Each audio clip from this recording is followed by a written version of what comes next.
I need a little advice on the matter as I don't know what to do anymore. I was 21 when my fiancé asked me to marry him. He was the absolute light of my life. We had known each other since preschool, our families are very close. He would come and have dinner with us on a daily basis and vice versa. He doesn't have any siblings, but I have 2 older sisters. Which is very important as he was also very close with them. We grew up together.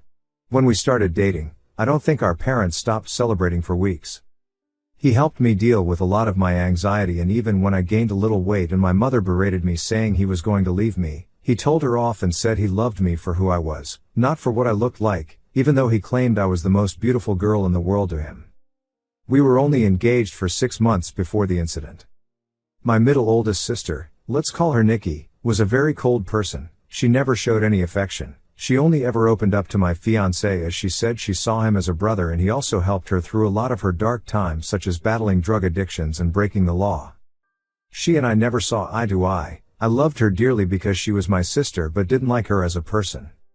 Out of the blue she tells me she wants to take me clubbing as we had never been together before, and she felt bad that she was so distant to me. I agreed, and that night we went out. Clubbing wasn't really my style, but once I had a few drinks, I loosened up a little and began having fun. The night was going smoothly until Nikki spotted a guy across the room whom she claimed she wanted to climb like a tree. She walked over to him and within a few minutes she was back and she had a sour expression on her face. I asked her what was up, but she never said anything. I kept pressing because I didn't want our night to be ruined. She then told me the guy didn't want her number but he wanted mine instead.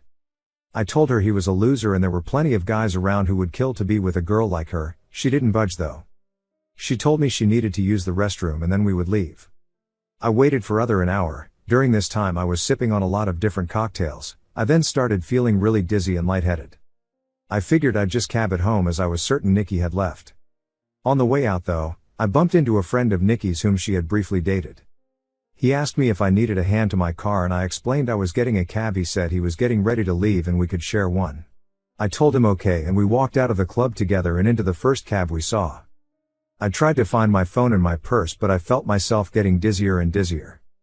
I don't remember what happened next as I blacked out, and the next morning I woke up on a hard sofa, my head pounding.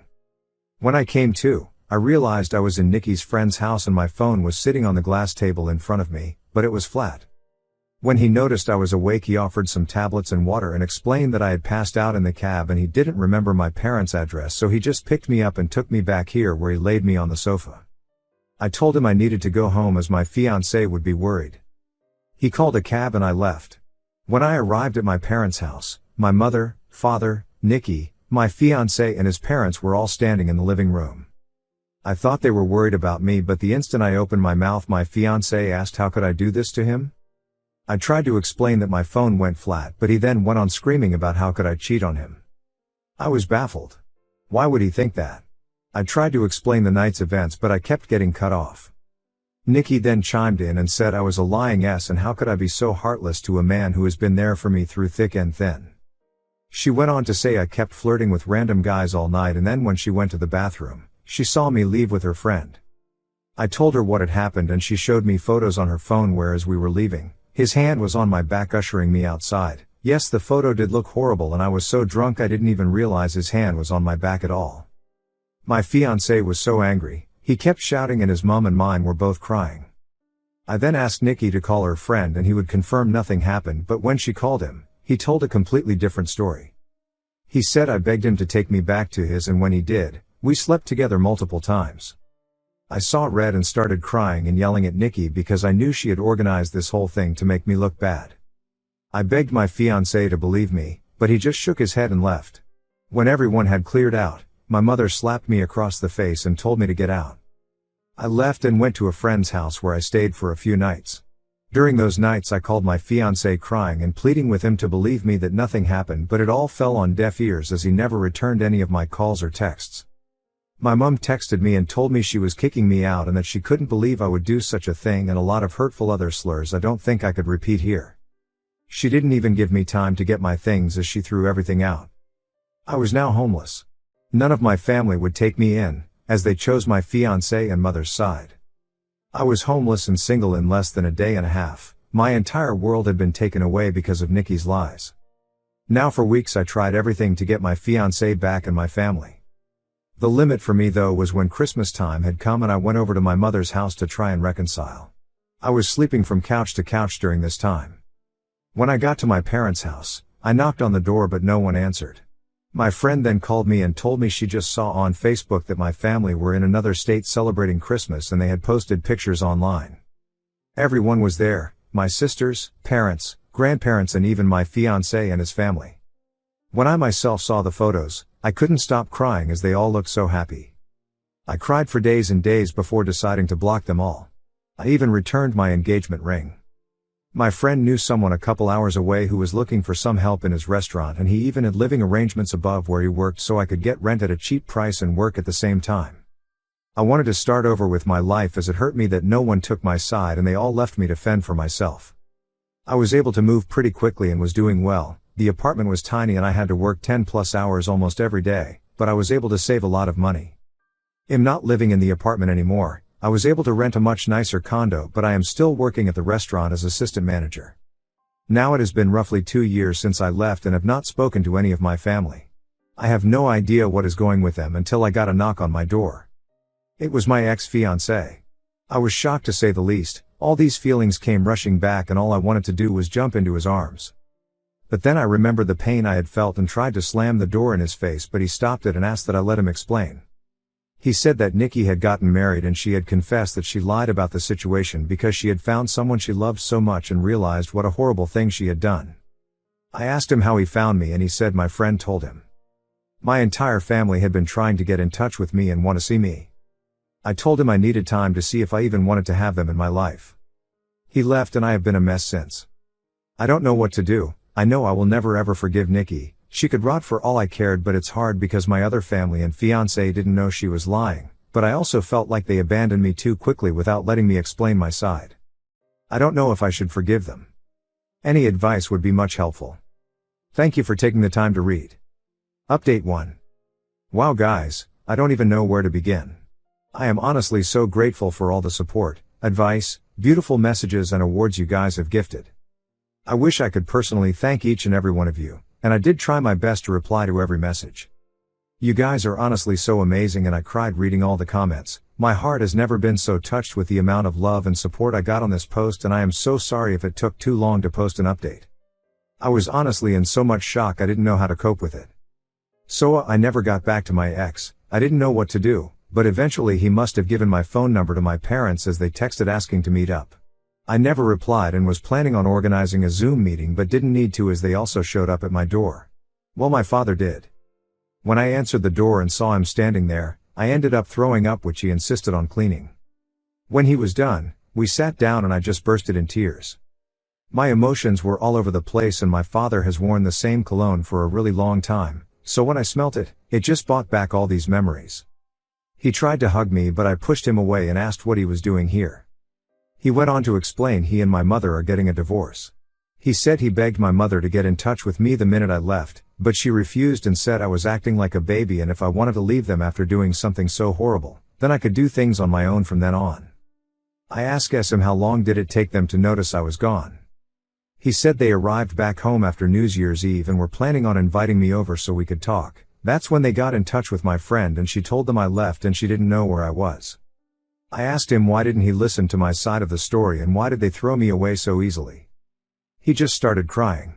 He said he never meant for things to get so out of hand and he wishes more than anything he could take it all back. I said when they found out Nikki was taking drugs and had dropped out of HS, they didn't throw her away, instead we all went on a holiday so she could focus on things besides drugs and during that trip, she got hooked on alcohol and each time they defended her over and over. He said he had no idea my mother was going to kick me out. He thought it was going to be for a few days but then they decided last minute to spend Christmas out of state. My mother apparently promised him I would be allowed back home after they got back. I said she threw away all my stuff but he said everything was still there and she lied about that. I asked him what has happened to Nikki and he said she is dead to him. He wants nothing to do with her but my mother has been crying to him, asking to forgive Nikki as she is not well and they had already lost one daughter, they cannot lose two. He blocked my mother and Nikki and has been on my ex's case about finding me. My ex caved in when my dad said he blocked my mother and Nikki and told him where I lived. I asked that he never show up again unless I give him permission and he agreed. He asked what would happen now and I said I really don't know and that he hurt me really bad.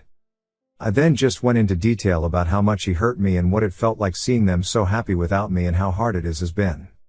We were both crying by the end of it, but I was really glad I got it all out. It felt like a huge weight had been lifted off my shoulders.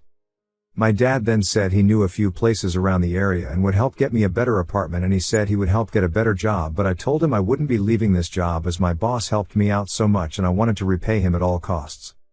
I said I didn't want him to do anything for me, but I said I do want to reconcile, but it has to be on my own terms and it is going to take a very, very long time to trust him again, and I may never trust him again. He said he would do anything to make up for what he did. I asked him why Nikki did this and if she said anything about it. Well, she said she thought my ex deserved better than me and she wanted to see him happy because he was making too many sacrifices in the relationship. She loved him like a brother and wanted to break the engagement off, so that night she asked her friend to come and escort me out of the club so she could get photos and to take me home so her plan could work. She said nothing sexual happened. I went to sleep on the sofa and that was it. He was up playing video games all night until I woke up, which he has proof of apparently. My dad was planning on getting my stuff from my mother's house and bringing it to me, but I told him I didn't want those things anymore. I then went to ask about Nikki's husband and he said my mother has been hush-hush with the entire situation, but he had his number and wrote it down for me. After my dad left, I decided to call Nikki's husband. I was sweating the entire time and felt so sick. What if I could hear her in the background? Well, anyhow, when he picked up, I just spit everything out, which I deeply regret because I should have eased into it for him. He sounded really confused and I explained the entire situation again. I even went into detail about her drug and alcohol problems. I was honestly expecting him to curse me out and defend Nikki. Instead, he let out a long sigh and well, turns out, he had a feeling she wasn't exactly innocent. Turns out her and his sister have been having problems and she has been spouting non-stop lies about his sister and has caused a huge rift between them. His sister didn't even attend their wedding. I told him I was sorry, but he should make things right with his sister because Nikki was the problem, not her. We spoke a little more and he hung up. I'm not entirely sure what he is going to do with that information. I hope he cuts his losses and leaves her because he sounded like a really nice person and even he has lost his own sister because of Nikki. So I have decided to reconcile with my dad. My mother has always run the show their entire marriage, so the fact he is putting his foot down and divorcing her and going NC with Nikki shows he is serious about wanting to make amends. I don't think I will ever reconcile with my mother, as she thinks Nikki is a victim also in all this, and at this point I don't care to listen to her excuses. If she reaches out and we talk, I will update the post again. For my ex, I haven't had the time to meet with him and talk, though my dad mentioned he wanted to come with my dad, but he told him I would be too overwhelmed if both were there and seeing them separated will help make clear decisions. He also mentioned my ex was arrested for assaulting Nikki's friend who lied about the entire situation. He was being charged but the charges were dropped a few days later. I will update the post again when I have time to speak to my ex. Thank you guys for your being so patient and so caring and just amazing. It's been over a year. Op did not come back to her account, nor create any updates.